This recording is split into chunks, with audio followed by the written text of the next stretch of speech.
Telangana BAC సమావేశం ముగిసింది.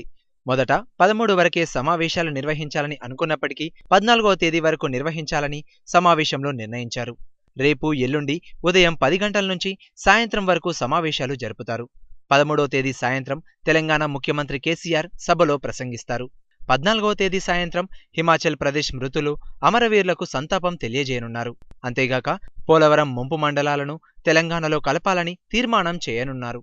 సమావేశంలో భాగంగా మరో 3 రోజుల పాటు శాసనసభ సమావేశాలు జరగాలని చెప్పి నిర్ణయించడం జరిగింది.